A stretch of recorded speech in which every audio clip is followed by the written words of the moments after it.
Hello everyone, welcome to my channel Physics Playground.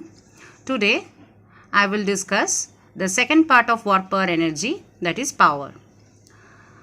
ঠিক আছে, পাওয়ার থেকে আমরা থিওরিটিক্যাল পড়বো, নিউমেরিক্যাল করব, কিছু গ্রাফও দেখব। Okay, so let us define at first what is power. না, পাওয়ার হচ্ছে rate of doing work, that is work by time. Work by time, power is nothing but work by time. খুব সোজা হিসেব। তাহলে the rate of doing work by an agent or a machine is called the power of the agent or the machine. কোনো problem নেই। আচ্ছা, পাওয়ার P যদি আমরা instantaneous calculate করতে চাই, power p if I want to calculate instantaneous power, তাহলে হয়ে যাবে তোমার ডিডাব্লিউ ডিটি। মানে তুমি ডিডাব্লিউ ওয়ার্ক ডান করছো in the infinitesimal small time interval dt. তাহলে সেক্ষেত্রে যেটা হচ্ছে ডিডাব্লিউ বাই ডিটি মানে রেট অফ ওয়ার্ক ডান বা small work done with respect to small interval of time, very very small interval of time, that is called instantaneous power. Very easy. আচ্ছা, we know that dw is nothing but force into displacement, fds মানে small amount of displacement ds করতে যে into force করলে আমরা dw পাচ্ছি। তাহলে পাওয়ার কি? পাওয়ার হচ্ছে dw dt, dw by dt, এই যে এটা হচ্ছে পাওয়ার। তা dw জায়গায় তুমি পুট করে দাও fds, ওয়ার্ক ডানের জায়গায় fds। f যদি কনস্ট্যান্ট হয়, if I take force as constant quantity, তাহলে কি হবে তোমার? তাহলে F will be outside of the derivative. তাহলে এরকম দাঁড়াচ্ছে এফ বাইরে থেকে ডিএসডিটি, আর ডিএসডিটি মানে তো ভেলোসিটি। তাহলে you are getting here power is equal to nothing but force into velocity. ঠিক আছে, ভি হচ্ছে ভেলোসিটি ভেক্টর আর এফ হচ্ছে ফোর্স ভেক্টর। তাহলে power is nothing but force into velocity. Unit of power কি হবে বলো? যেহেতু পাওয়ার ইজ ইকুয়াল টু হচ্ছে ওয়ার্ক বাই টাইম, তাহলে ওয়ার্কের এসআই ইউনিট হচ্ছে জুল, টাইমের জন্য second. So we are getting joule per second, that means watt, এই যে ওয়াট। সিজিএসে তাহলে erg per second. Another unit of power হচ্ছে horse power, 1 horse power equal to 746 watt. এটা তোমরা মাথায় রেখো। Next, work versus time. Work versus time গ্রাফটা জাস্ট অবজার্ভ করো। হ্যাঁ, আচ্ছা, এখানে যে ওয়াটের সাথে কিলোওয়াট পাবে তুমি, মেগাওয়াট পাবে, এগুলো একটু বলে দেওয়া ভালো। যে 1 কিলোওয়াট মানে তোমরা জানো 10 কিউব ওয়াট। আচ্ছা, 1 মেগাওয়াট মানে তোমরা জানো 10 টু দ্য পাওয়ার 6 ওয়াট, এগুলো তোমরা জানো।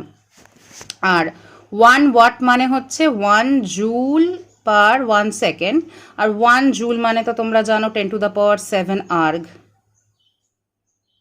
Per second. ঠিক আছে, next, work versus time graph. If I C this work versus time graph and calculate the slope, slope মানে আমি একটা পয়েন্ট চুজ করেছি, সেখান দিয়ে আমি ট্যানজেন্ট ড্র করেছি। হ্যাঁ, this is my slope of work versus time graph. Slope কি করে পাও তুমি? Tan theta. ট্যান থিটা মানে কি? Change in y axis by change in x axis. Change in y মানে চেঞ্জ ইন ডাব্লিউ অ্যাক্সিস, ইনফাইনাইটসিমালি স্মল চেঞ্জ হলে ডিডাব্লিউ, আর change in x axis infinitesimally small change হলে ডিটি, ডিডাব্লিউ by dt. That is nothing but instantaneous power. তার মানে the slope of work versus time graph gives the instantaneous power, indicates instantaneous power. ঠিক আছে, this is all about work time graph. তাহলে work time graph থেকে how to get power, না just calculate the slope of the graph. slope of the graph কে তুমি নিলেই সেটা হচ্ছে তোমার পাওয়ার, instantaneous power indicate করবে। ওকে, now let us come to the graph P versus T, power versus time graph. দেখো এখানে একটা কার্ভ এসেছে, এখানে এই যে এই কার্ভটা, এটা একটা ফাংশন। ঠিক আছে, P is equal two function of time, power is a function of time. হ্যাঁ, এরকম একটা গ্রাফ এখানে ইন্ডিকেটেড হয়েছে। তো এখানে তুমি যে এই যে একটা স্মল এরিয়া পাচ্ছ, এই যে একটা স্ট্রিপ ইনফাইনাইটসিমালি স্মল এরিয়ার মানে এইটুকু এরিয়া তুমি কি করে পাবে? এটা তো একটা মোটামুটি একটা রেক্ট্যাঙ্গেল, ওপরটা যদিও একটা কার্ভ আছে, তাহলে এখানে আমরা এই এরিয়াটা কি করে পাই? এই এরিয়াটা পেতে গেলে তোমাকে ওয়াই অ্যাক্সিসের পি ইন্টু ডিডাব্লিউ ওয়ার্ক ডান হয়েছে ধরো স্মল ইন্টারভাল অফ টাইম ডিটিতে, তাহলে পি ডিটি করতে হবে। এটা হচ্ছে area of this yellow strip. তাহলে আমি যদি ধরো P1 টু এই লাইনটা হচ্ছে P1, এই লাইনটা হচ্ছে P2, সরি এটা P1 P2 তো হবে না, T1 থেকে T2 হবে, এটা T1 টু T2 বা T ইকুয়াল টু 0 থেকে T। এই টাইম ইন্টারভালে যদি আমাকে যদি কেউ ওয়ার্ক ডান ক্যালকুলেট করতে বলে, তার মানে ডাব্লিউ, এটা হলো ডিডাব্লিউ, তাহলে what about W? W is nothing but integration. Integration মানে কন্টিনিউয়াস সামেশন। কোথা থেকে কোথায় হবে continuous summation? From this lower limit to this upper limit, ঠিক আছে? তাহলে ইন্টিগ্রেশন পিডিটি, লিমিট দিয়ে দাও T1 to T2, that is area under P T curve. Area under, এটাকে বলবো আমরা area under P T curve.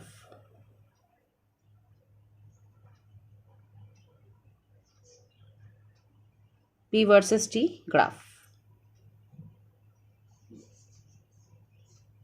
Clear?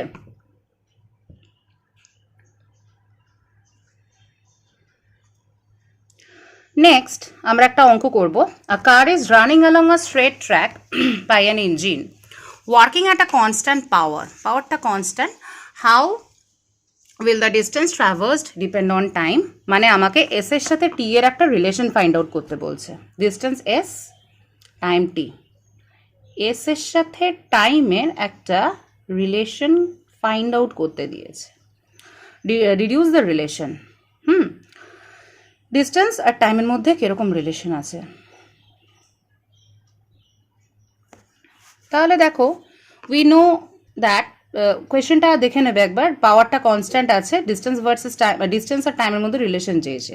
তো উই নো দ্যাট পাওয়ার কি? পাওয়ার হচ্ছে ফোর্স ইন্টু ভেলোসিটি। তাহলে power p is equal two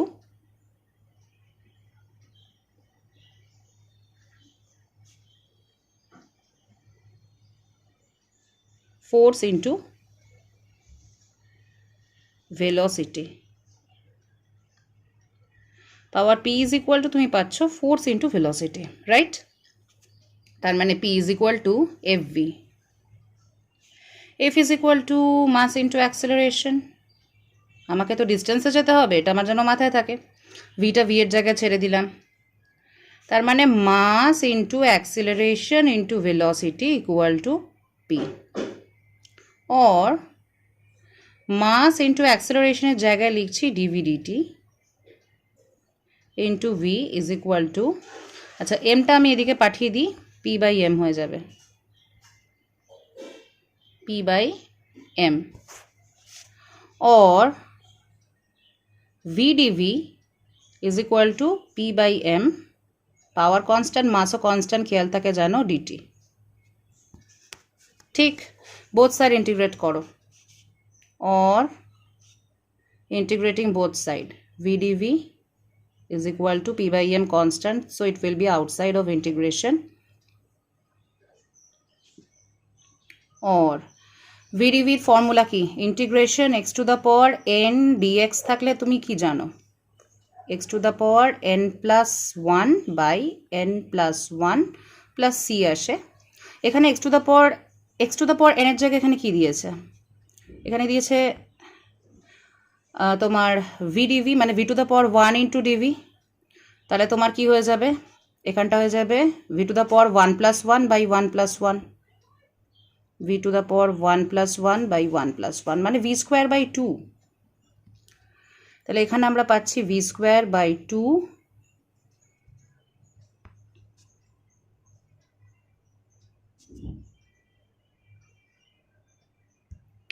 v square by 2 is equal to p by m, integration dt জন্য t আসে, একেবারে একটা কনস্ট্যান্ট অফ ইন্টিগ্রেশন আসছে c, দুটো পাশেরটা একবারে লেখা হয়েছে, where c is the constant of integration ঠিক আছে, where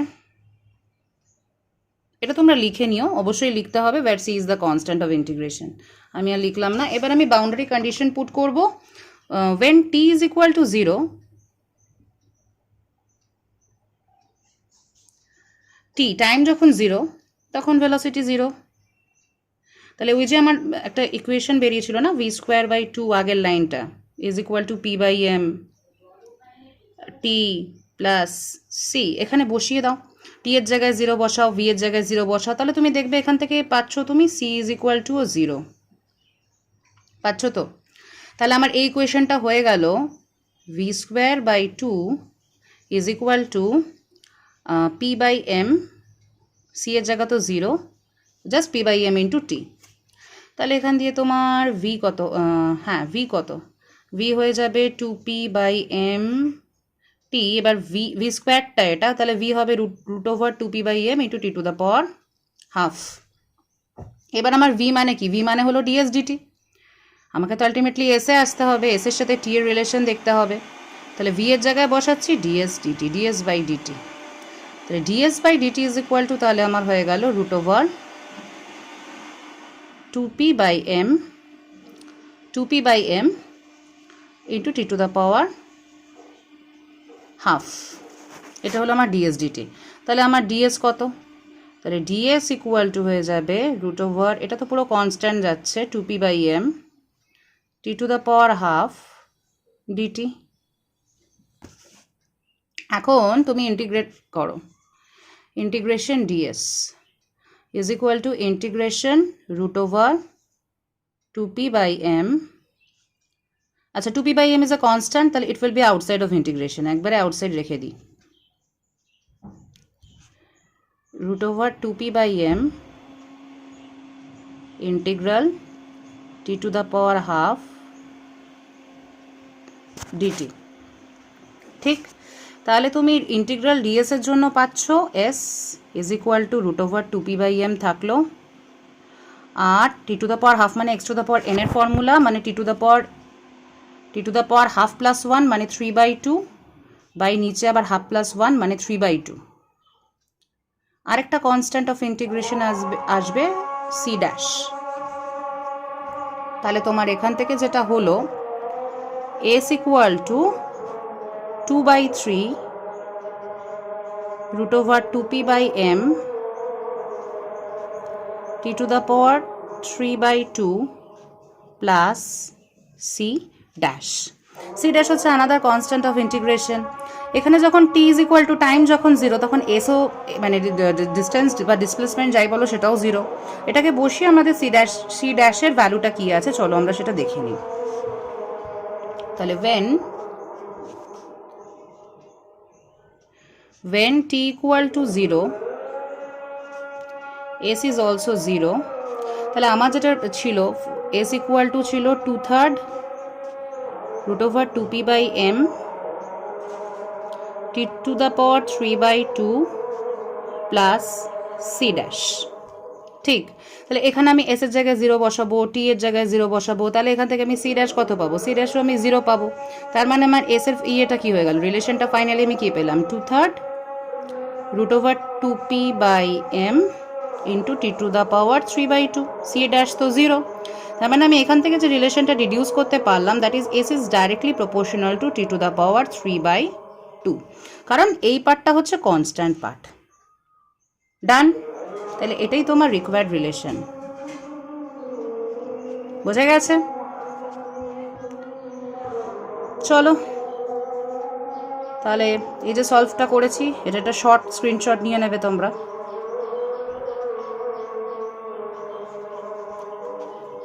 এটার একটা শর্ট নাও, আর এটার একটা short now.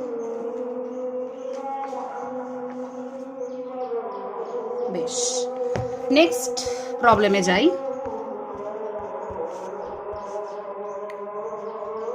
A car of mass 1000 kg moving with a speed of 40 km per hour on an inclined plane of angle of inclination 1/50. If coefficient of rolling friction between wheel and road is 0.3, find the power of the engine. Moving upward 40 km per hour up moving with the speed of 40 kilometre per hour along an incline plane. আচ্ছা, এখানে একটা কথা একটু বাদ হয়ে গেছে, a car of mass 1000 kg moving upward হবে। হ্যাঁ, মুভিং আপওয়ার্ড হবে এখানে, কিন্তু মুভিং আপওয়ার্ড, এই যে মুভিং যেখানটা দেখছো এখানে মুভিং আপওয়ার্ড,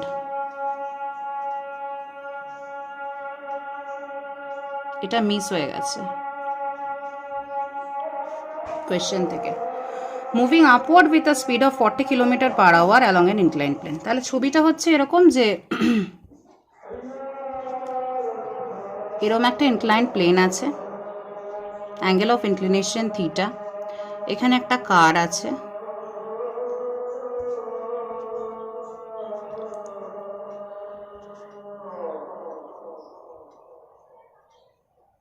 এখানে একটা কার আছে, সেই কারটা উপর দিকে যাচ্ছে, কারের ভেলোসিটি হচ্ছে স্পিড হচ্ছে 40 kilometre per hour. Coefficient of friction mu given আছে, মিউ হচ্ছে তোমাদের সব স্টেটমেন্ট লিখতে হবে, coefficient of friction comma mu is equal to 0.3 এইভাবে। হ্যাঁ, মিউ দেওয়া আছে, আর অ্যাঙ্গেল অফ ইনক্লিনেশন দেওয়া মানে এটা কিন্তু সাইন থিটা বলা, অলওয়েজ সাইন থিটা বলা আছে 1/50। তাহলে তোমার কস থিটা কত হয়, কস থিটাটাও বার করে নেবো, 1 মাইনাস সাইন স্কোয়ার থিটা, মানে 1 মাইনাস 1/50 হোল স্কোয়ার। তুমি 1 মাইনাস 1/50 হোল স্কোয়ার যদি করো পাবে তুমি 0.996, 0.996, that is almost equal to 1। তার মানে cos theta is almost equal to 1।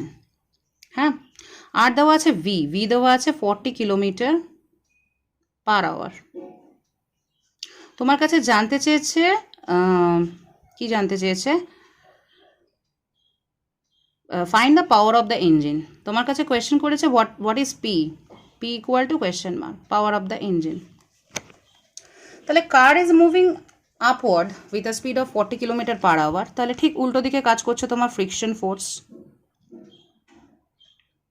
F কে, রোলিং ফ্রিকশন কাইনেটিক, আচ্ছা এফ আর লিখি রোলিং ফ্রিকশনকে, ঠিক আছে।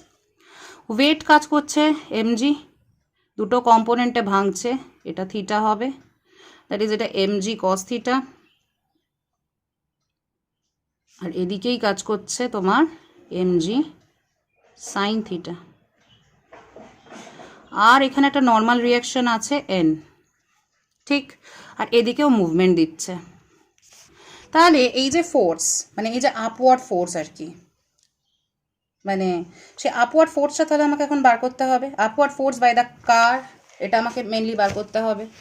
তাহলে আপওয়ার্ড ফোর্স এফ কি হবে, F is equal two opposite দিকে এফ এর এটা যদি আপওয়ার্ড ফোর্স হয় তাহলে এফ এর অপোজিটে কারা আছে, mg sine theta, mg sine theta plus friction force আছে এফ আর, এফ আর মানে রোলিং ফ্রিকশন আছে, তার মানে mg sine theta plus f r মানে মিউ ইন্টু এমজি, এখানে কিন্তু এমজি নয়, মিউ ইন্টু এন আর কি, এমজি নয়, মিউ ইন্টু এন মানে নর্মাল রিয়াকশন। আবার তুমি যদি আপ ডাউন তাকাও, নর্মাল রিয়াকশন তোমার এখানে কি আছে বলো তো, এন ইজ ইকুয়াল টু দেখো আছে MG cos theta, N is equal two আছে তোমার এমজি কস থিটা, ব্যালেন্স করছে। তাহলে আমি এখানে লিখব MG sine theta plus mu into N এর জায়গায় এমজি কস থিটা। আচ্ছা, পরের পাতায় চলে যাই, পরের স্লাইডে। F equal to MG sine theta, friction ফোর্সের জন্য মিউ ইন্টু এন, এনের জায়গায় বসছে এমজি কস থিটা, এমজি যদি কমন নিই sign theta plus mu cos theta. MG, MG কত বলো, 1000 ছিল এম, জি হচ্ছে 9.8, সাইন থিটা ইটসেলফ 1/50, কস থিটার জায়গায় বসছে তোমার মিউ এর জায়গায় বসছে 0. কত ছিল 3, 0.3 ইন্টু কস থিটা 1, এত নিউটন। এফ এর ভ্যালু হচ্ছে এত নিউটন। তাহলে 1000 ইন্টু 9.8 ইন্টু 1/52 ক্যালকুলেট করে নিই, প্লাস 0.3 ইন্টু 9.8 ইন্টু 1000, 3136 নিউটন। হ্যাঁ, এখান থেকে যেটা পাচ্ছ সেটা হলো 3136 নিউটন। আর ভেলোসিটি কিসে ছিল? ভেলোসিটি ছিল তোমার 40 কিলোমিটার পার আওয়ারে। মিটার পার সেকেন্ডে নিয়ে যাও, 40 ইন্টু অ্যাকচুয়ালি 5/18 দিয়ে ডাইরেক্ট মাল্টিপ্লাই করলেই মিটার পার সেকেন্ড চলে আসে। আমি তাও ভেঙে দেখাচ্ছি, 40 কিলোমিটার থেকে ফার্স্টে মিটার যাও ইন্টু 1000 করে, আর সেকেন্ডে 3600 নাও, আওয়ার থেকে সেকেন্ড গেছো,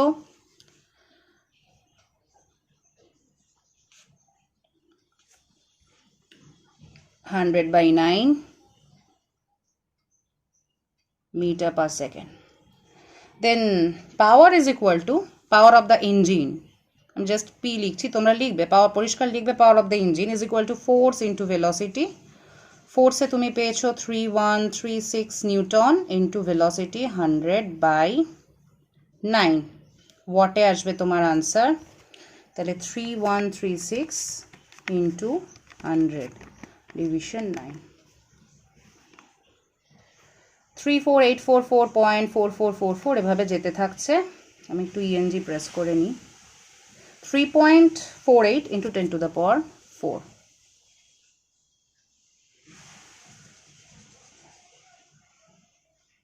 watt.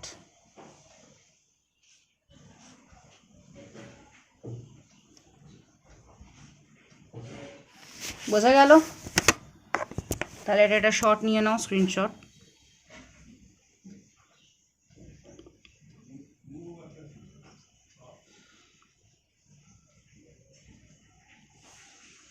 Okay students, thanks for watching my video. বারবার করে দেখবে ক্লাসগুলো, ভালো করে দেখে বুঝে খাতায় লিখে নেবে, ঠিক আছে? নেক্সট পার্ট 3তে আসবে এনার্জি। এনার্জিটা দুটো পার্টে ভাঙতে পারি, 3-4-এ, কারণ কলিশনটাও আছে, ঠিক আছে?